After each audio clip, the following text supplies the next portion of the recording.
អូនស្មោះឡើងអង្គគូមួយក្រោសពចិត្តលក់ចោលយកលុយផ្គប់ស្រីនៅក្នុងភូមិនេះអ្នកណាមួយថាមិនល្បីបងហើយនឹងពិសី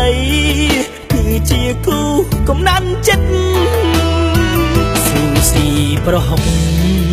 ទុកលុយឲ្យអូនចាយវាបងមិនខ្វល់ពាក្យគេពេបជ្រាយនិយាយដើមពីវមិត្តព្រោះបងស្រឡាញ់អូនជាងជីវិតក៏មិនដែលធ្លាប់គិតថោនថ្លើមធំហ៊ានក្បត់បងស្រែកយំដាក់បាំងប្រកាំងប្រាប់គេឲ្យដឹងពេលនេះស្មោនឹងសង្សារខ្ញុំក្បត់មានអ្នកថ្មីអូយឈឺណា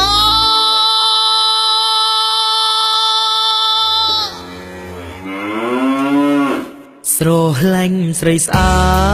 តខាតដើមខាតចុងអង្គជ្រុកមួយទ្រុងអង្គគោមួយក្រៅព្រោះអូមិននឹកសមានសពេលបាក់អង្គពីខ្លួនស្រីស្រស់ដំនួនដាក់ពេលផាយទៅរកអ្នកថ្មី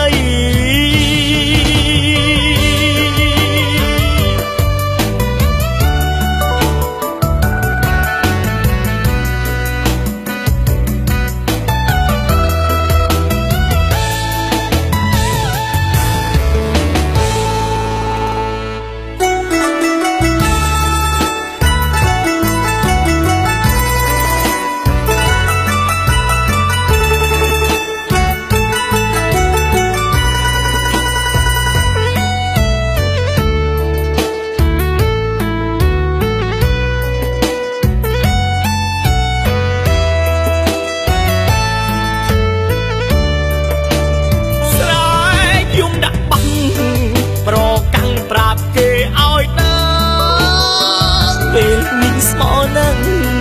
សង្សារខ្ញុំក្បត់មានអ្នកថ្មីអូយឈឺណា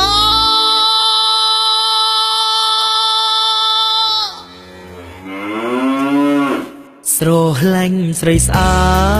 តខាតដើមខាតចុងអង្គជ្រុកមួយទ្រុង